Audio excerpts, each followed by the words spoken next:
President Trump addressed a joint session of Congress for the first time during his now second term in the White House, and he's left a lot to discuss as Capitol Hill and the nation react to his speech. For the Washington Times, I'm George Gerbo, pleased to be joined by senior national politics reporter Susan Ferrechio and congressional reporter Alex Miller to break down Trump's address to Congress. Thank you both for joining me. Great to be here. Yeah, thanks, George. Alex, I'll go ahead and start with you. And off the jump, probably the biggest moment of the night, at least from the ranker standpoint, Texas Representative Al Green, who just moments into the speech stood up waving his cane. Probably a shock for a lot of people to see during such an address to Congress. Green is known for some of these types of antics and has done so before, but not in this type of setting via a joint address or a State of the Union style address to Congress. What was it like observing that moment as you were in the House chamber last night during the address? Well, I think Democrats got started early, right? We saw as Trump was coming down the aisle, Melanie Stansbury has that sign, and Congressman Gooden very suddenly snatches it from her hand, throws it away. So we already had a bit of fireworks, and Trump was not even 3-4 minutes into his speech before Congressman Green stood up, shook his cane. At that point, the entire Republican side of the room was like, "Hey, sit down, stop it, boo, order, etc." And Speaker Johnson calls for order. He totally ignores him, keeps going, and eventually the Sergeant at Arms does come and remove him. And in the gallery, we were stunned. I mean, most of the folks around me had never seen anything like it. I'd never seen anything like it. And from there, it stayed relatively quiet. I mean, there were some more scattered shouts of disapproval from Democrats, some calls of January 6th, but there's nothing quite as explosive as that moment. And of course, he's already facing some immediate repercussion for it. He has a censorship resolution teed up by the Freedom Caucus as we speak. So it's certainly Yeah. getting it. Yeah, and Susan, it kind of leads into the overall, I would say, tenor of the speech from Trump, which was very much like a campaign style address that we've seen from him in the past when he's been out on the trail during his presidential campaigns to highlight his accomplishments and to admonish his opponents. And it took that kind of course throughout most of the night, with Democrats not having much to do or say in rebuttal to Trump as he rattled off what he's done in these first 6 weeks, month and a half now of this second term. Well, as he said during the speech, it's been 43 days, and he believes he's accomplished more in those 43 days than any president in history. He even compared himself to George Washington in terms of getting off to a running start. And so he was able to dedicate the first half of that speech, essentially, and it was the longest speech on record for any president at a joint address of Congress. He was able to tick off all his accomplishments. Now, we all know he came into office immediately signing executive orders. He made all these day one pledges. He got a lot of that done really quickly through these unilateral moves, even though his main agenda really isn't underway yet, because that requires Congress passing one or two pretty big bills. But he was able to tick off all these things. You know, he talked about how he went in and ferreted out wasteful spending. He listed off item after item. You know, it all sounds ridiculous, but it amounts to billions of dollars. You know, spending money to study transgender mice, or paying for foreign aid for bizarre DEI initiatives. All these things he was able to tick off, and also able to talk about what he's done on the border, which was one of the main campaign issues. And there's been a huge drop, of course, in border crossings. You know, so he could really take, which was unusual, a victory lap, even though he's such a new president that they don't even call it a State of the Union address. They call it a joint address. And so his speech really was basically two parts. The first being a victory lap of sorts, talking about everything he's done. And the second half laid out his vision for more things that he plans to do. So that's how I saw his speech. Again, historic in length. I think historic in just what we saw in the chamber. Now, I've been covering these State of the Union speeches for more than 3 decades, and I'll tell you, they have become increasingly turning into a fracas. I mean, in the old days, it was news if the Democrats didn't clap for certain things. And now we've got them standing up and shouting in the chamber. Of course, we saw Representative Green hauled out of there by the Sergeant at Arms, now facing a censure resolution, which is very serious.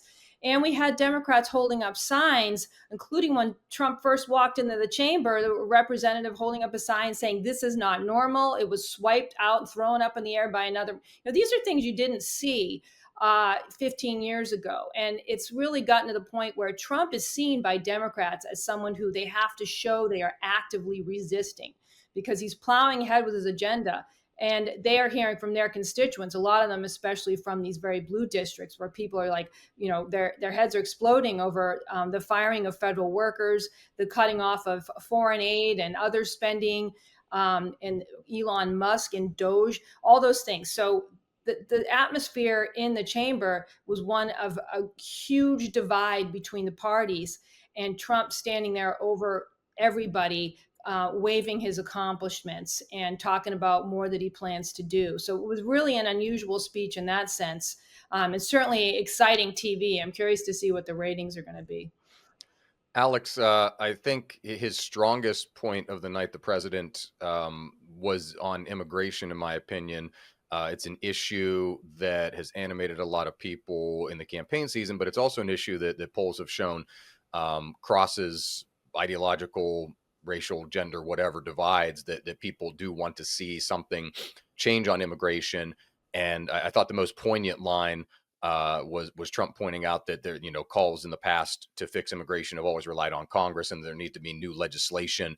And he's saying, "quote It turns out all we really needed was a new president." And when you see the shift in the drop in border crossings that we've reported on here, Stephen Dine and many others have reported on, and that's an issue that many Americans can relate to and actually see a tangible difference now in just a month and a half, and even in the lead up to Trump's inauguration, when he kind of sent the message that things are going to change, and that discouraged a lot of immigrants. It feels like the immigration piece of his speech was the strongest portion of the night. Yeah, no, absolutely. I think if we're talking about some poignant moments too, when Trump gave a shout out to Lake and Riley's family, just saying, "We this is the first bill that I signed that came across my desk."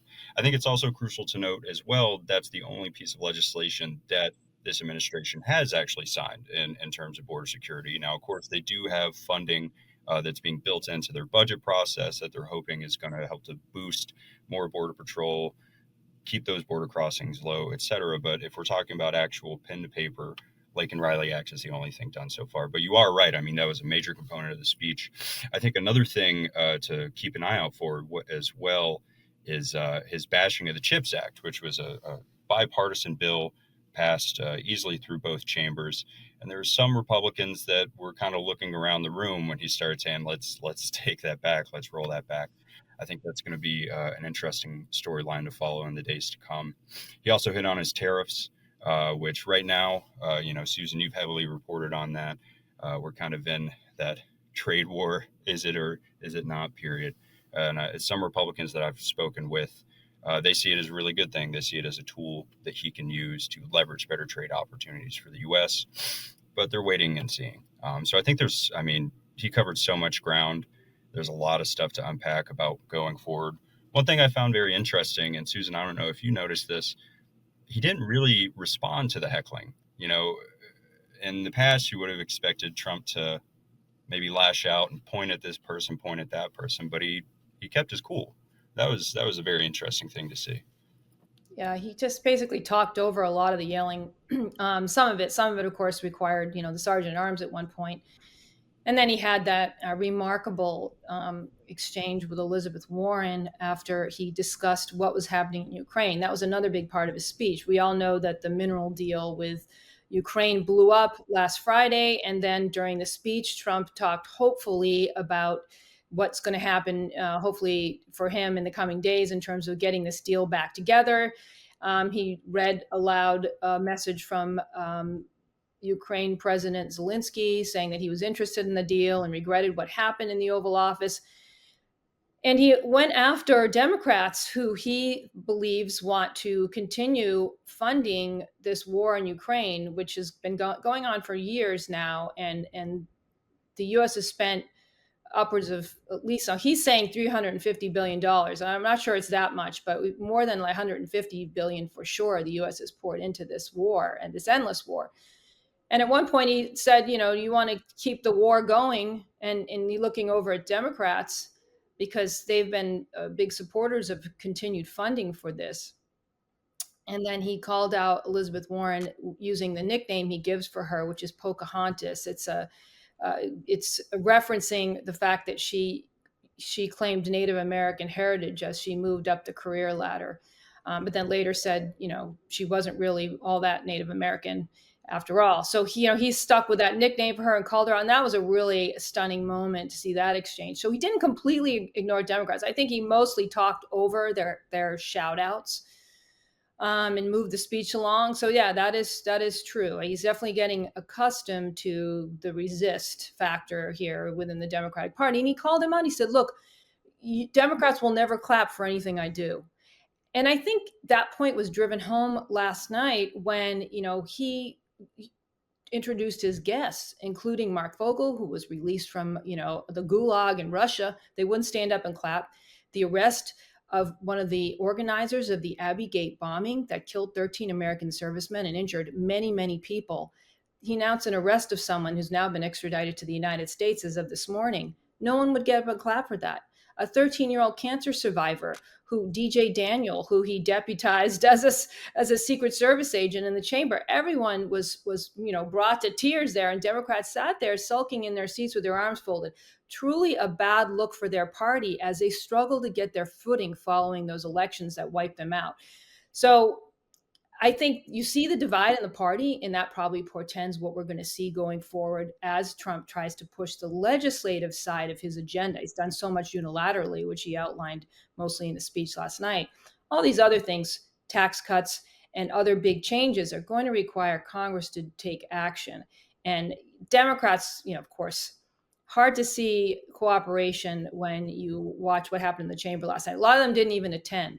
So it's hard to, you're looking at basically one of the most divided Congresses, that it was already divided, but now you're looking at, real lines being drawn. You could see that last night. And Alex, that's a good transition as we wrap up to, where does this go from here? I don't want to yet call this Congress ineffective. I've seen a lot of ineffective Congress as someone who used to work on the Hill in a past life, but we might be getting to that point with one bill passed here as we head into March. But some things are going to change and some sands are going to shift there.